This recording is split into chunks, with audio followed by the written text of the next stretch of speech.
오전 12시 많은 참여 바랍니다.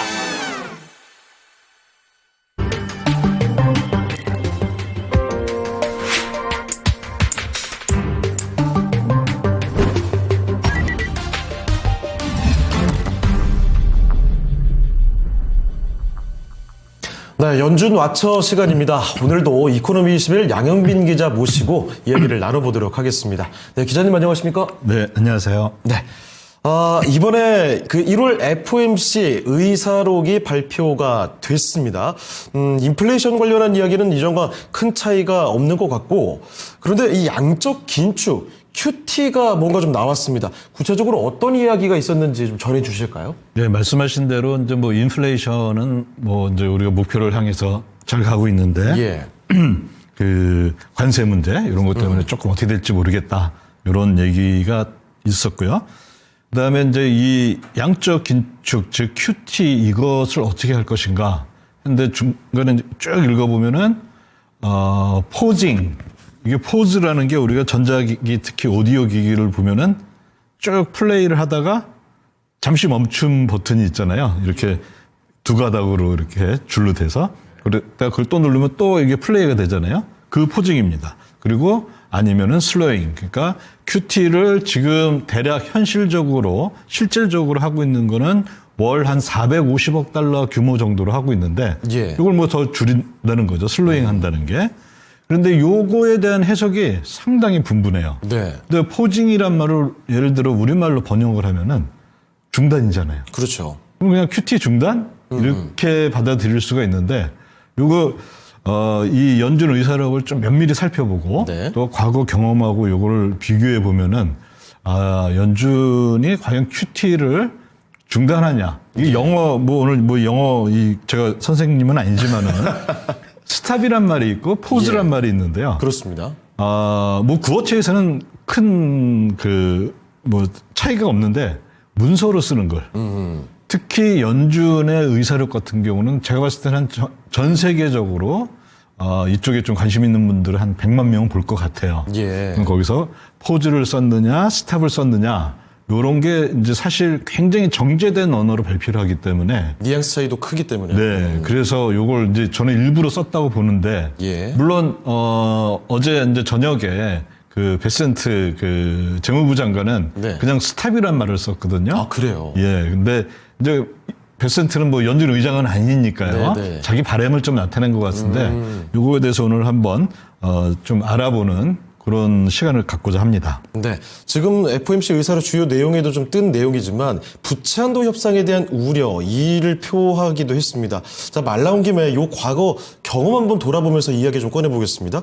이전에 이 부채 한도 협상 때 어떤 일이 있었길래 이런 우려감이 내비쳐졌을까요? 네, 결국에 이제 연준이 QT를 뭐 우리는 이제 일시 중단이라고 표현을 하죠. 예. 포징을 일시 중단하거나 속도를 늦추겠다 했던 이유는 뭐냐면은 이거 부채 한도 협상이 이거 어떻게 될지 모르니까 그것 때문에 시장에 어떤 요동이 생기는 거, 어떤 시장에 이제 굉장히 큰 변동이 생기는 걸 막기 위해서는 우리가 이 QT를 잠시 중단하거나 좀 속도를 늦춰야 된다. 그 말이 나온 거거든요. 그러면 이제 부채 한도 협상이 이제 어떻게 됐느냐. 그런 사례를 과거에 그때 어떤 일이 있었고 이걸 보면은 연준이 무엇을 고민하고 있고 실제 어떻게 되는지 또 우리의 대처는 어떻게 될 것인지 그거에 대한 얘기들을 할 수가 있을 것 같아요. 예. 근데 다행히도 이게 뭐 다행인지 뭐 아닌지 모르겠지만은 아주 가까운 2023년 2월부터 예. 그때는 옐런이 재무부 장관이었잖아요. 의회에다 계속 얘기를 하는 거예요. 네.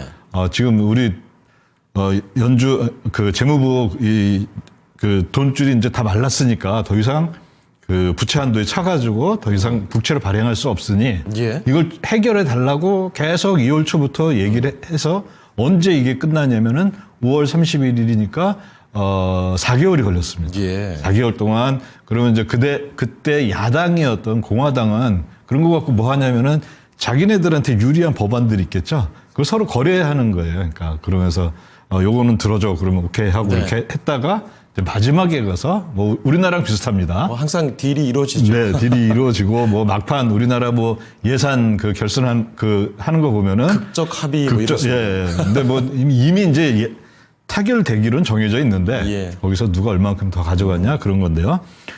이 차트의 왼쪽을 보시면은 네. 약간 이제 회색으로 칠해진 부분이 있는데 그때부터가 이제 저 그 본격적인 부채한도 협상이 들어간 때입니다. 네. 그때 보시면은 여기 이제 파란색이 단기 국채고요.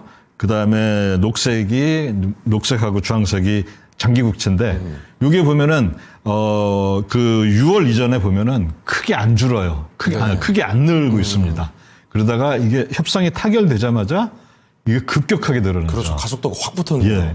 그리고, 작년 2024년도 보면은, 4월에는 이 대체적으로 국채 발행이 줄어듭니다. 예. 그건 왜냐면은 4월에 세금을 많이 걷어가지고 국채를 굳이 발행할 필요가 없어서 그런 거예요. 예. 그러다가 이제 다시 6월부터 이렇게 올라가는데 2023년하고 2024년을 보면은 전체적으로 국채 발행한 규모는 거의 비슷한데 예. 23년이 보면은 그 부채 한도 협상이 타결되자마자 폭발적으로 올라가죠. 그렇죠. 특정 시기에 갑자기. 그럼 이때 이제 문제가 생깁니다. 네. 그러면 이때 어떤 문제가 생기냐면은 국채를 발행한다는 거는 예. 재무부가 국채를 발행하면 누가 사줘야 되잖아요. 근데 이때는 연준은 QT를 하고 있었던 때거든요. 지금처럼. 예. 그럼 연준은 안 삽니다. 그리고 미국 법에 의해서 그 딱 정해진 것만큼만 만약에 산다면은 네. 지금은 이제 아직도 일종의 비상 상황이기 때문에 연준이 국채를 많이 들고 있는 거지. 과거에는 굉장히 연준이 갖고 있었던 국채량이 적었었거든요. 예. 근데 그럼 민간이 사야 되는데 민간은 그 돈을 어떻게 지불하겠어요? 자기 은행에 있는 계좌에서 저기 재무부로 그 송금을 하겠죠. 예. 그럼 재무부는 이게 사실 그 송금을 하면 그게 어디로 가냐면은 연준 계좌로 갑니다. 그럼 그게 바로 TGA라는 예. 재무부 계좌에 들어가는 예. 거예요. 자, 그럼 이 과정에서 무슨 일이 벌어지냐면은 일반 민간이 내가 국채를 1억 달러씩 샀다. 그러면 그 돈은 사실 은행에 있잖아요. 그걸 현금으로 들고 있지는 않을 테니까요. 그렇죠. 그럼 은행에 있는데 은행에 있었던 내 예금이 재무부 계좌로 송금이 되고 또 은행이 이 예금에 대해서 또 뭐가 있냐면은 지급준비금이 있거든요. 그렇죠. 그 지급준비금이 결국에 TGA로 바뀝니다. 그 얘기는 지급준비금이 그만큼 줄어드는 거죠. 예. 그러면 이게 이제 어떤 효과가 있냐면은 다음을 한번 보시면요. 그 당시에 이제 그 TJ가 너무 급격하게 네. 늘어난다. 그럼 지급준비금도 상당히 영향을 받을 그게 있습니다. 그런데 물론 이게 이제 단기적으로 그렇다는 거고요. 네. 장기적으로는 어떤 일이 있냐면은 재무부가 TJ에 잔고가 쌓였어요. 근데 네. 재무부는 그 돈 갖고 그냥 거기에 기분 좋아 하고 있는 게 아니라 그걸로 재정 지출을 하죠. 그럼 이게 다시 민간으로 가죠. 그러면서 TJ가 줄면서 다시 지급준비금이 그만큼 동일하게 늘어납니다. 예. 그래서 장기적으로는 굉장히 이게 지급준비금에 미치는 영향은 굉장히 중립적인데 이렇게 그러니까 그 부채 한도 협상이 지지부진하다가 극적으로 타결되면은 그때부터 재무부가 급격하게 국채 발행을 늘리면서 TJ가 생각보다 상당히 빠르게 움직입니다. 그럼 그럴 때 일시적으로 예를 들어 한 달, 두 달 정도 지급준비금이 이제 모자라는 사태가 벌어지는데요. 예. 그 과거하고 그 당시하고 2023년 당시하고 그게 이제 여기 왼쪽에 빨간 사각형이고요. 녹색 사각형은 현재입니다. 예. 자, 그때하고 지금하고 차이점을 보면은 이게 어떤 효과를 미칠 것인가를 좀 더 자세하게 알 수가 있는데요. 예. 과거 그 23년의 빨간색 사각형을 보면은 위에 있는 그 약간 흐린 빨간 그 선이 지급준비금이거든요. 네네. 이렇게 살짝 변하기는 했는데 전체적으로 지금 두 개는 어떻습니까? 그 규모는 비슷해요. 그렇죠. 그때나 지금이나. 예. 그런데 그때하고 지금하고 가장 큰 차이점 뭐냐면은 역시 그 영래포가 과거에는 한 뭐 2조 5천억 달러까지 갔다가 예. 지금은 뭐 한 71년이니까 대략 한 700억 달러, 뭐 800억 달러 이 정도 수준으로 뭐 과거에 비하면 거의 0이나 마찬가지인 네. 수준으로 이게 줄었습니다. 그럼 이게 지급준비금에 미치는 영향이 TJ가 갑자기 늘어났을 때 예전에는 이 영래포가 줄어들므로써 그 완충 작용을 해줬는데 지금 그 완충 작용 해줄 게 없어요. 아, 줄어들 게 없고. 예, 그러면 이제 바로 지급준비금이 1대1로 줄어드는 예. 그런 시기가 되면서 아하. 그거에 대해서 아마 연준이 그런 얘기를 한 게 아닌가 이렇게 생각합니다. 알겠습니다. 요 다음 그림, 그 TJ와 네. 지급준비금 차트 그림도 한번 다시 한번 설명해 주시죠. 네, 요거는 뭐냐면은 빨간색은 TGA예요. 예, 예. 그다음에 이 파란색은 지급준비금하고 그 당시에는 영래포가 있으니까 두 개를 더한 거를 예. 제가 2023년 그 타결된 5월 네. 30일을 0으로 해서 얼만큼 변했나 이렇게 본 거거든요. 예. 그 왼쪽에 저기 이제 그 음영 처리된 부분이 그 부채 한도 협상 기간이에요. 자, 그 과연 말 그대로 지급 그 TJ가 빨간색이 그게 딱 끝나자마자 거의 2달 만에 5천억 달러가 늘었습니다. 네. 그럼 이게 바로 지급준비금하고 그 당시에는 저기 그 영래포에 거의 6천억 달러 정도 이게 확 줄었거든요. 예. 근데 큰 문제는 없었어요. 왜냐하면 이 대부분 줄어든 게 영래포에서 줄어든 거거든요. 네. 근데 이게 만약에 영래포가 없이 지금 이번에도 그런 일이 벌어진다. 그럼 어떻게 되냐면은 갑자기 한두 달 만에 그 지급준비금 자체가 6천억 달러나 내려갈 수가 있다는 거죠. 예. 그리고 지금은 경제 규모도 더 커졌잖아요. 그러면 이 하락폭이 더 심해지겠죠. 그리고 여기에 또 어떤 문제가 있냐면은 예. 지금 계속 또 QT를 하고 있잖아요. 그러면 이게 매달 조금씩 한 450억 달러씩 줄어들고 있거든요. 그럼 그것까지 생각하면은 그때 가서 이제 갑자기 이제 그 시간을 꽉 채워서 이 부채 한도 협상이 타결됐다. 그리고 그때부터 재무부가 열심히 또 국채 발행을 한다. 예. 그러면 이제 시장에 지급준비금 부족 사태가 벌어질 수가 있습니다. 충격을 받을 수 있다. 네. 그래서 FOMC 의사록에서 나타난 게 뭐냐면은 예. 그게 그때 그런 일이 있을 수 있으니까 그런데 우리는 QT는 계속 할 거고 예. 그럼 그때는 어떻게 하냐? 잠시 중단, 포즈를 하거나 아니면 속도를 좀 늦추자, 슬로우 하거나 그걸 얘기한 거지 QT를 스탑하겠다, 중단하겠다. 그걸 얘기한 건 아니라고 저는 이제 생각을 하고 있습니다. 알겠습니다. 과거의 부채한도 협상과 관련해서 QT의 지금 연준 의사록에 이런 발언들이 왜 나왔는지 연유에 대해서 상세히 좀 살펴보고 있습니다. 자, 그럼 이번에 또 다른 얘기를 해볼 텐데요. 그 의사록에서 연준 보유 국채 비율의 조정 이야기도 있습니다. 요건 또 어떤 내용인지 설명해 주시죠. 네, 연준이 이제 왼쪽을 보면 현재 그건데 연준이 장기 국채도 갖고 있고 예. 단기 국채도 갖고 있고 그다음에 우리 많이 아는 MBS 주택 저당 증권도 갖고 있는데요. 거기에서 했던 얘기가 뭐냐면 우리는 단기 국채가 너무 적으니까 네. 굉장히 지금 적자는 저 파란색이 단기 국채거든요. 그다음에 주황색이 장기 국채인데 이게 비율이 너무 적으니까 이거를 앞으로는 그 재무부가 지금 발행한 국채 잔고가 있잖아요. 네. 그 비율하고 맞추겠다 이거예요. 현재는 단기 국채가 재무부가 발행한 것 중에서 한 22%를 차지하고 있습니다. 물론 이게 굉장히 높은 수치인데요. 재무부 내부의 이제 권고 사항은 어느 정도냐면 15에서 20% 정도거든요. 근데 22%니까 이제 뭐 상당히 좀 과하게 한 거는 사실이에요. 예. 그래서 보통 한 18%, 17% 이 정도를 유지를 했었는데요.